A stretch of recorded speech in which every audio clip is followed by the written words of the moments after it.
Fala pessoal, tudo bem? Eu sou o Márcio Stoppa e sejam bem-vindos ao Clássicos e Lasanhas. Hoje, você teria com um carrinho muito especial o Fiat 147. Pois é, um baita de um carrinho legal, um dos primeiros compactos assim revolucionários do nosso mercado. Antes da gente começar o vídeo, dá o like, porque depois a gente começa a assistir, ou às vezes só deixa ouvindo, e aí assim, dá o like. Isso me ajuda bastante para o YouTube recomendar o vídeo para outros usuários aqui do YouTube. E lembra, obviamente, de curtir o canal, ativar as notificações e compartilhar esse vídeo com um amigo lasanheiro. Vamos lá. Falando um pouquinho aqui sobre a história do Fiat 147 no mundo. Apesar dele ser um projeto brasileiro, o Fiat 147 ele é derivado do Fiat 127, lançado na Itália em 1971. O 127 lá foi um sucesso estrondoso. Ele foi eleito o carro do ano na Europa em 1971, revolucionando o mercado de compactos por causa do motor transversal. Pois é, todos os carros tinham ou motor boxer traseiro ou o longitudinal, e o 147 foi um dos pioneiros no motor transversal. Com isso, o carro tinha obviamente um excelente aproveitamento de espaço. O Brasil precisava de um carro desse, mas o 127 não ia aguentar as estradas brasileiras. E então a Fiat pegou a base do 127, reforçou a estrutura, suspensão, mexeu aqui, mexeu ali e criou o 147, um carro tropicalizado e muito mais robusto do que o irmão europeu. E foi em 1976 que o 147 foi o carro que inaugurou a fábrica da Fiat lá em Betim, Minas Gerais, que é a fábrica principal da Fiat até hoje no Brasil. Ele chegou com a missão de enfrentar o Fusca e o Chevette, que eram carros já consolidados e consagrados, né? E assim, apesar de ser um carro minúsculo, ele tinha mais espaço interno do que o Fusca e o Chevette. Era isso que era vendido. E o Fiat 147 foi pioneiro em várias coisas, e uma delas que destoa bastante, que em 1979 o Fiat 147 entrou para a história mundial como o primeiro carro de série movido a álcool. Pois é, brasileiro não deixa passar nada, né? Ele foi apelidado de cachaçinha e ele tinha ali uma taxa de compressão mais alta, de 10,5 para 1, no motor a álcool para aproveitar melhor aí o poder do combustível vegetal. Foi um marco para a engenharia em plena crise do petróleo. Agora, nem tudo é maravilha, né? Os principais defeitos crônicos que eu encontrei sobre o Fiat 147. O primeiro é o conhecidíssimo, o câmbio. Né? Eu até achei alguns apelidos legais, como câmbio de manteiga. Difícil de engatar, principalmente a primeira e a ré. Essa fama é lendária dos câmbios da Fiat lá de antigamente, né? As buchas do trambulador gastam muito rápido e a precisão esquece, desaparece. Outro problema que é bem comum de carros dessa época é a corrosão. A proteção contra ferrugem nas carrocerias não era a ideal, não era a melhor de todas, e aí caixa de ar, assoalho, caixa de roda é ponto crítico de corrosão. Isso em vários carros de várias marcas, Opalas inclusive, né? A parte elétrica também, o sistema elétrico do carro ele é conhecido por ser temperamental, com aterramentos que falham e aí acabam causando luzes fracas e um painel maluco. A parte boa é que o chicote tem o quê? 6 fios, né? Brincadeira, hein, gente? É que é um carro realmente bem simples, né? E o último dos principais defeitos crônicos conhecidos, vamos dizer assim, é a correia dentada, que o motor Fiasa exige uma atenção rigorosa à troca de correia e se ela estourar, certamente você terá prejuízo no cabeçote. De qualquer forma, quem tem um 147 hoje destaca a agilidade urbana, é um carrinho pequeno que cabe em qualquer lugar, em qualquer vaga, e a visibilidade também que é muito boa. O motor Fiasa ele é valente, né, fazendo o carro parecer mais rápido do que realmente é no trânsito das cidades brasileiras. O espaço interno surpreende mesmo o carro sendo pequeno, e também porque o step fica junto ao motor, liberando o porta-malas de uma forma que o Fusca jamais sonhou. Por outro lado, o conforto da suspensão é mais ou menos que ele é bem duro e o ruído interno é muito alto. Esse motorzinho Fiasa faz bastante barulho. Os principais concorrentes do 147 ali na década de 70 e 80 são o Fusca, que era o líder absoluto, mas era um projeto ali dos anos 30, né? Com pouco espaço, um motor a ar bem barulhento, aquele cheiro de gasolina. O Chevrolet Chevette, que tinha tração traseira, um câmbio excelente, mas era apertado por dentro e deixava o pé do motorista molhado. E a Volkswagen Brasília, que apesar de ser mais espaçosa do que o Fusca, ainda contava com a mecânica a ar muito antiga, era um projeto recente com um toque antigo. E a principal vantagem do 147 frente aos seus concorrentes de época era a modernidade do projeto. Então ele tinha um motor dianteiro transversal, que permitia ter mais espaço ali para os passageiros, né, para as pernas, enfim. Suspensão, isso aqui eu precisava até ter conferido antes, né, gente? Mas eu achei aqui suspensão independente nas quatro rodas, não sei, de verdade, eu vacilei, eu acho que não, hein? Eu acho que a traseira era a barra de torção. Mas de qualquer forma ele tinha uma estabilidade superior à do Fusca e um porta-malas muito mais útil, né? E é um carro racional frente a um mercado brasileiro que nós tínhamos na época de carros antiquados, com projetos antiquados. Eram bons carros com projetos muito antigos e aí chega de repente um carro com um projeto novo. Realmente ele revoluciona o mercado. Eu trouxe aqui. Ele teve algumas opções de motores, tal, mas nenhuma muito diferente da outra. Então eu trouxe aqui a motorização, um comparativo, né, do 1050 de 1976, quando o carro foi lançado, do 1300 de 1984, quando virou o 147 Spazio, e eu trouxe aqui também do 1300 de 86 a álcool. Tá? O Fiasa 1.3 a álcool. Eu achei que foram aqui as melhores opções para a gente fazer esse comparativo. Então vamos lá. O primeiro, o Fiat, o 147 sempre teve um motor Fiasa, né? Primeiro 1.0 a gasolina, 1.3 a gasolina e depois 1.3 álcool, né? Durante aí toda a sua vida. Se eu não me engano, o Fiat 147, eu não trouxe essa informação, mas se eu não me engano, ele foi produzido até 1986. Mesmo o Uno tendo sido lançado em 1984. Pois é. O 1.0 do lançamento, em 1976, tinha 55 cavalos com 7,8 de torque. O 1300, né, e aí eu estou pegando do 1300, desde o Rally, vamos dizer assim, até o Spazio ali mais para frente, né, porque o 1300 Rally acho que foi lançado em 78, se eu não me engano, ele tinha 72 cavalos com 10,8 kg de torque. E o 1300 álcool, lá do final da produção, tinha 60 cavalos com 10 kg de torque. O 0 a 100, o lançamento era 19,4, sem pressa, mais rápido que um Chevette Júnior. Em 1984, o 1300 do Spazio fazia em 15,9 e o a álcool, por incrível que pareça, fazia em 17 segundos. Ele era pior. Pois é. A velocidade máxima no lançamento, 136 km por hora do 1.0, o 1.3 chegava a 150 e 1.3 álcool 140. Consumo urbano, olha só, o 1.0 quando foi lançado em 76 fazia 12,3 na cidade e 18 na estrada. Reza a lenda. O 1.3 fazia 10 na cidade e 15 na estrada, na gasolina, e o 1.3 a álcool, 7,3 na cidade e 11 na estrada.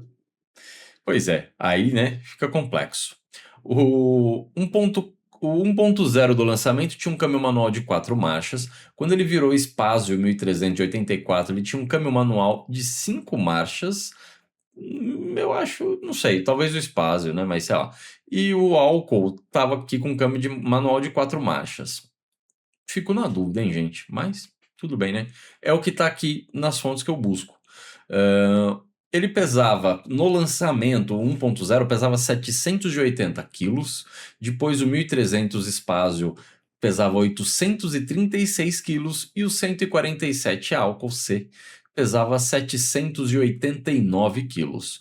O porta-malas dele sempre foi de 350 litros. O 147, aquela primeira geração, lá atrás, tinha 3,62 metros. Depois que teve o facelift, ele foi para 3,71 metros, ali na década de 80. E quando virou o Spazio, ele foi para 3,74 metros. Pois é. É isso.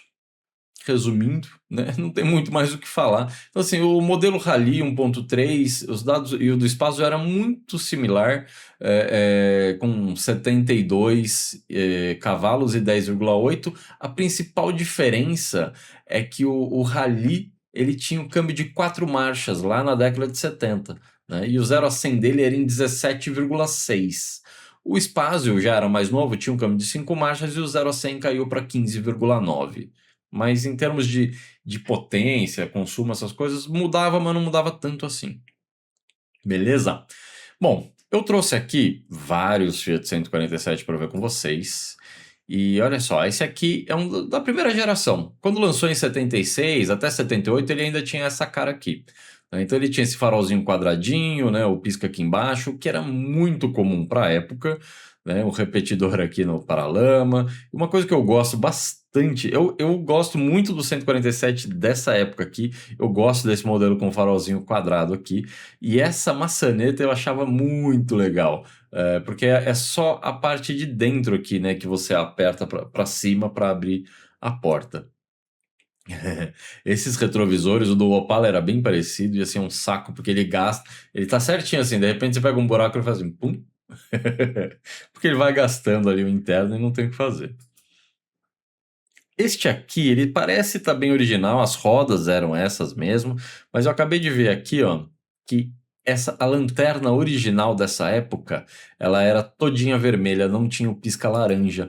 O pisca laranja veio no facelift da década de 80, se eu não me engano. Mas enfim, tá aí o step dentro do motor, essa entrada de ar aqui no capô, né, que é muito legal. Esse me parece que foi refeito. Esse era um 1.0. Esse aqui era um 1.3 GL, na verdade, 78.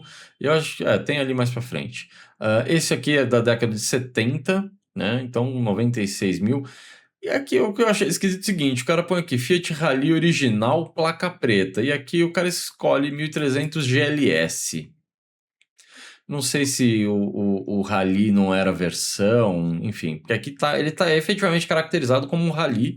A diferença principal do Rally ele tinha o para-choque preto, tinha essa faixa aqui, as rodas mudavam, né? Ela tinha esse interior preto aqui, você pode ver que é o mesmo desenho de roda, né? Deixa eu voltar aqui. Parararara.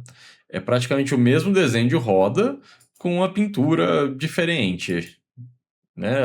É o que eu vejo aqui, pelo menos. Né? Mas tá bom. Muito legal. É um interior bem espartano, né? Bem simples. Os botões aqui de acionamento de tudo, né? De farol, pisca-alerta, enfim, limpador de para-brisa. Aqui acho que era só a seta, obviamente. Esse desenho, eu sempre achei muito legal esse desenho aqui do painel, mas tinha um baita espaço sobrando, enfim. Mas era um carrinho legal, era um carrinho bacana. Esses bancos ficam muito legais. Tá aí. Box Energy, nunca ouvi falar nessa marca, mas tudo bem. Na época, eu não lembro do Rally. Talvez o Rally tivesse realmente o farol amarelo. Aí eu não sei, me pegou, não lembro. Mas tudo bem, né? De qualquer forma, série especial Rally. Pode ser que o Rally seja uma nomenclatura para o GLS, não sei lá, né? Não sei. Mas esse aqui é um 1.0 de 79, tá vendo? Ali na segunda foto, cara, tá bem bonitinho esse carro. Mas me parece que os retrovisores são diferentes, né? Aqui, ó, tá vendo? Essa é a lanterna original ali da década de 70, que ela era todinha vermelha e só a ré que era branca. Tá? Então, aquele primeiro ali, sinto informar, meu querido, mas esta lanterna está errada. Essa aqui está certinha. Esse aqui já era um painelzinho. Esse aqui era o L, né? Era o 1.0 L, era o mais simples de todos. Então dá para ver que até o painel era simplificado. Os bancos também eram menores, tá? Enfim. Mas tá aí. É um carrinho bem legal. Eu gosto do 147. Não sei se eu teria um, mas eu gosto. Meu amigo, tira a capa da bateria. Eu não sei por que as pessoas têm essa mania. Tira a capa disso aqui, cara. Isso aqui só ajuda ela a esquentar. Isso aqui é inflamável. Se der uma faísca errada, vai derreter tudo. Cara, é pedir pra ter dor de cabeça, mano. Enfim.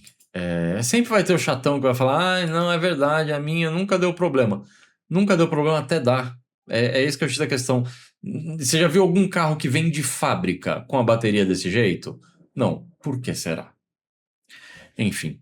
Eu não tô olhando os preços aqui até, né? Vamos ver. Deixa eu ver. Esse aqui, 28.900. Esse Rally o cara pede 80 pau. Cara, 80 mil reais, hein? 18.900, 75 mil. Esse aqui já é o facelift, né? Em 1980, aliás. 12 mil quilômetros, tá bom? Que aí mudou o quê? Mudou bem a frente, né? Deixa eu ver aqui. Esse aqui tá com a frente, os faróis amarelos. Tá bom. Deixa eu pegar. Aqui, ó. Né? Então, assim, dá para ver bem a diferença da frente desse aqui, né, com os faróizinhos quadrados e tal, para esse aqui que já mudou o pisca e a lanterna aqui e o farol um pouco maior aqui para o meio, né? Mudou grade, tudo, enfim, muda para-choque, mas aqui ele ainda era o Fiat 147. E aí mudou a lanterna, que ao invés do vermelho aqui ficou laranja. Que legal. Este aqui tá bem bonitinho. Mesmo mudou o volante, né? Mudou alguns detalhes. Bom, me parece que tá em ótimo estado mesmo. Aí começou a ter encosto de cabeça nos bancos, nos assentos dianteiros, cinto de 3 pontos. Tá aí. É uma bela de uma versão. E este aqui foi o 1.3 top de 1982. O cara pede 65 mil reais.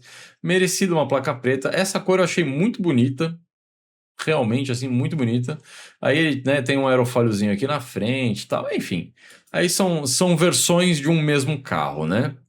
147, 500 mil. Na versão especial que eu nunca tinha ouvido nem visto, mas bem legal, muito bacana. Aí a gente começa. Bom, aqui é o 147 top. Então, aí aqui o cara bota um 147 top e aqui 1.3 Rally. Os caras não fazem ideia do que tem na mão, né, gente? Oh, meu Deus. Esse aqui já tá mais. Essa daqui é muito esquisita. Enfim. Esse aqui é 1.3 álcool. Ah, é verdade. Esse aqui eu trouxe um álcool 1908 da década de 80. Esse é um 82.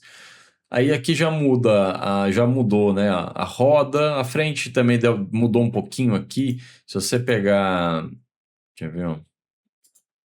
Deixa eu ver de frente.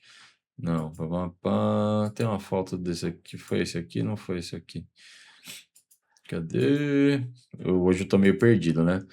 A minha sensação é que isso aqui é diferente disso aqui, né? Esse aqui já me parece maior, tal, já mudou um pouco. Ou não, sei lá. Mas tá aí. Esse aqui tem. Eu não. Olha só, hein, Márcio? Você não presta. Hoje eu não tô prestando atenção, gente. Não, já tinha aqui essas lanternas, as luzes de placa, né? Mas tá aí. Essa aqui é uma versão bem mais moderninha, vamos dizer assim, do Fiat 147. E aqui a gente tem um Fiat 147 também álcool já dos últimos. Esse é um 85, 86. Tá? Mas a gente teve aqui. Deixa eu ver. Cadê? Será que eu pulei ele? Eu pulei o Spazio? Olha só. Hoje tá difícil, viu, gente? Mas enfim, essa aqui foi a frente que veio praticamente o Spazio, né? Que virou o 147 Spazio lá mais pra frente. tá? Mas é basicamente a mesma frente, o que muda é a lanterna traseira. Esse ano aqui é muito curioso, porque a lanterna simplesmente resolveu não ter mais a luz de ré. Exato. Não tinha nenhum anexo, vamos assim dizer, né? Eu não sei o que que acendia, não sei o que que fazia, não sei como é que era, mas ele não tinha luz de ré, né? Enfim. Ó, pontos obtidos, 100 pontos. Meu caro, eu nunca tinha visto um carro com placa preta de 100 pontos, né? Pá, pá, pá, placa preta e laudo 100 pontos. Olha só, difícil, mas se o cara tá falando, quem sou eu para dizer, né? Aí aqui eu trouxe uns lasanhadinhos aqui já. Essa versão é legal, né? Que essa foi a última frente do facelift. Esse aqui já tá com FT, já tá, enfim, né? Este aqui também está 100% lasanhado. 4.000 a FIP, o cara pede 30, mas eu achei bem zoado, assim, sabe? O ragtop até não me incomoda, mas aí o cara botou persianas no vidro traseiro. Bancos Recaro, que assim, cara, não é Recaro Fiat. Bota o banco do 1.6R MPI, né? Mas enfim, eu particularmente não curto. Tá? Tem gente que gosta, tem gente que acha legal, beleza. Gosto pra tudo, né, gente? Eu também não acho que essas rodas não combinam muito com esse carro, mas tudo bem. E aí aqui a gente tem dois carros que são derivados do 147, que eu acho muito legais. Apesar do preço, o cara pede de 95 mil numa saboneteira 1987, né? Eu acho bem legal, eu acho ela linda, eu acho assim uma das melhores caminhonetinhas dessas compactas, né? Essa aqui tá turbo, tá toda cheia das milongas, tal, sei lá, placa preta turbo socada no chão, enfim, é placa treta, né? E essas rodas são as rodas para mim que ficam mais bonitas. Eu certamente, se eu fosse montar um Fiat antigo, eu usaria essas rodas da Alfa, porque eu acho elas melhores de todas. E aí aqui a gente tem uma Panorama, que era a versão Wagon do Fiat 147. Ela existiu desde do finalzinho da década de 70, ou começo de 80, acho que lançaram ela. Essa aqui é do final já da produção. Tá lasanhada, com umas rodas assim, olha, praticamente não tem pneu aqui, né? O cara botou uma fita isolante em volta da roda. Mas, enfim, tem quem curta. Eu não gosto, eu acho que fica ruim. E aí você vai vendo até chegar nessa foto e fala assim, putz, que mau gosto, hein, meu amigo? Tava indo tão bem até chegar nas fotos do interior, né? Pois é, mas enfim. Agora eu fiquei encucado porque eu tinha separado um Fiat Spazio aqui e eu realmente acho que eu tirei ele ou passei ele reto. Deixa eu ver. Fiat Top, Fiat Rally, 147 Rally, esse é o 147 álcool, esse é um outro 147 álcool. Eu acho que eu realmente tirei ele sem querer da minha lista. Que pena, mas tá aí. De qualquer forma, o 147 é um carro que marcou gerações. Eu lembro que meu pai, acho que foi o primeiro carro zero que meu pai conseguiu comprar, foi um 147 no finalzinho da década de 70, acho que foi em 79. Eu ainda não era nascido, eu lembro da história, obviamente. Meu pai tinha um Opala, e aí ele tinha um Opala Coupé, 4 cilindros, e aí ele trocou num Fiat 147 em 1979, foi o primeiro carro zero que ele conseguiu comprar na vida, e meu irmão era criança, tinha um carrinho, foi 78 e 79, enfim, sei lá. Meu irmão era criança, ele tinha um carrinho, e o carrinho que meu pai colocava no porta-mala do Opala até de frente, ele não cabia no porta-malas do 147. Meu pai acabou ficando pouquíssimo tempo com o carro e acabou tendo que vender, porque não tinha o que fazer, não é? Não dá para você ter filho e não ter carrinho, não ter como colocar o carrinho de bebê no porta-malas do carro, né? Mas faz parte também. E aí, fala para mim aqui nos comentários, você teria um Fiat 147 hoje? Eu vou falar a verdade, eu teria. Eu gosto. Eu acho um carro legal. Eu teria dos primeiros lá do início da década de 70, final ali da década de 70, 1.3 ali, Rally, seria bem legal, talvez 1.3 Top, GLS, sei lá, comecinho da década de 80 também, eu acho um modelo bem legal. Mas fala para mim aqui nos comentários, você teria um 147? Lembra de dar o like nesse vídeo, compartilhar com os amigos, seguir o canal e ativar as notificações. Valeu, pessoal, até mais!